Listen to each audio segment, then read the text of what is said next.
Esta é uma pintura de Goya, um pintor espanhol, batizado com o nome de Francisco José de Goya y Lucientes. Goya nasceu em 1746 e morreu em 1828, portanto viveu bastante, algo em torno de 82 anos. O período que ele atravessou na história foi um período que mostrou a ele a subida de um certo estilo, uma certa estética, o apogeu e o declínio. A obra de arte, não só a obra de arte no tempo, como escola, estilo escola, um século num determinado país, por exemplo, produz um determinado sentido na estética visual. Não só esse estilo coletivo tem o seu início, o seu apogeu e o seu declínio, mas também os estilos individuais.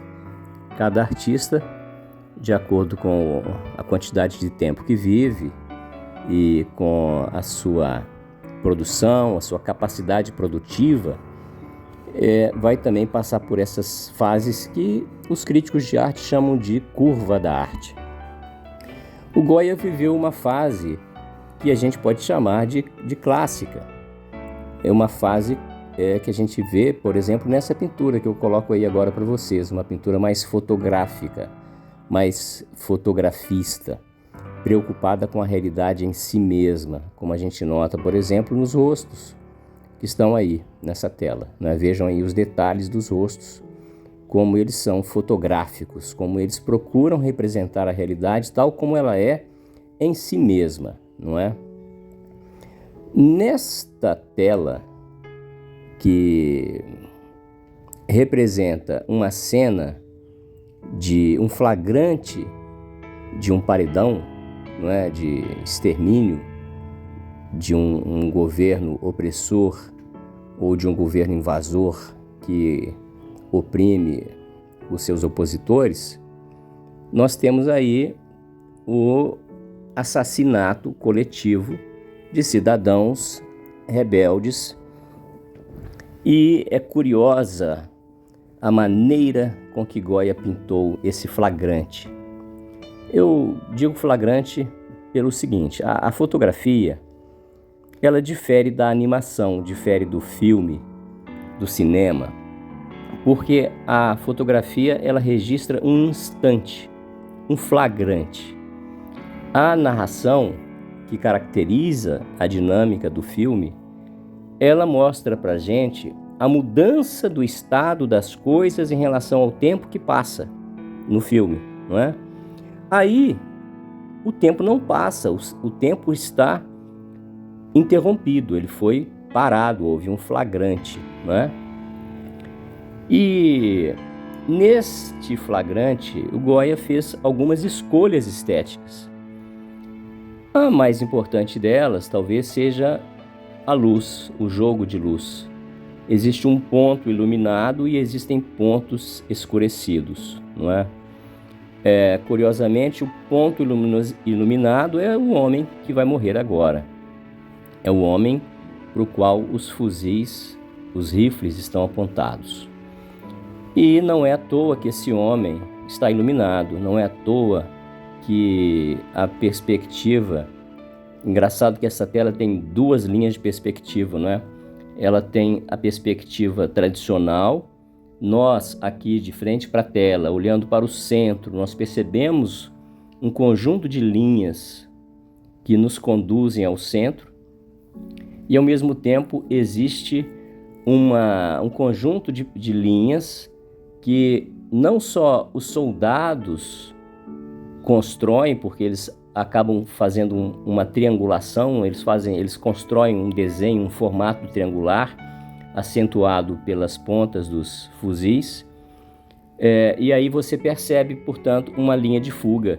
Isso é muito raro de se ver numa tela só, numa mesma tela, né? Só um grande gênio da pintura é capaz de ser inventivo e criativo desse jeito. E Goya usa muitos elementos estéticos interessantes porque ele quer que essa tela seja muito expressiva. Então, vejam só, a luz está focada no homem que morre formando uma cruz com seu corpo. Esse homem tem ao seu lado esquerdo os homens que vão morrer e ao seu lado direito, caídos no chão, os homens que já morreram. Mas ele, diferentemente dos demais, ele não tem dor, ele não tem medo, ele não tem nenhum sentimento angustiante que pese essa morte. Ele é um homem de fé, ele é um homem cristão. O Goya coloca elementos cristãos nessa tela, não é? Logo ao fundo nós encontramos uma torre de uma igreja, uma torre sineira, não é? Além disso, as mãos desse homem, cujo corpo está em forma de cruz, são mãos chagadas.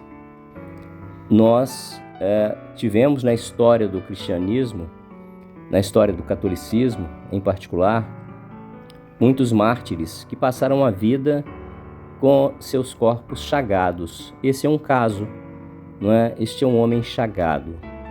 É um homem que carrega consigo uma das chagas de Cristo.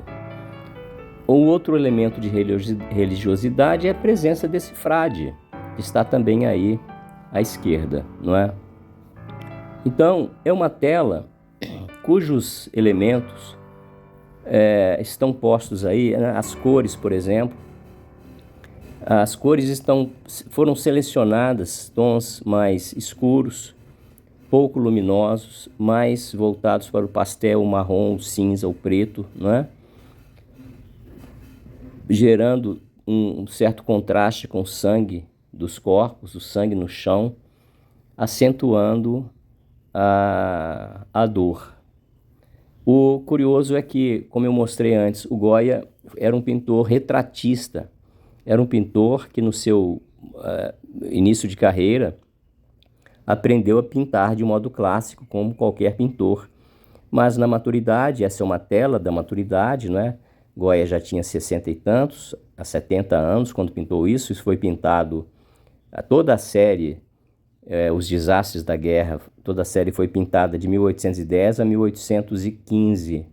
Então ele já tinha a idade avançada e ele já estava no seu estilo individual mais intenso, fazendo essa pintura menos fotográfica, porque afinal ele queria pintar a emoção e não a realidade em si mesma, mas a dor da emoção sentida, a dor vivida por esses mártires. Goya é, portanto, um dos pintores que nós devemos apreciar. A pintura é uma manifestação estética que nos leva muito à reflexão.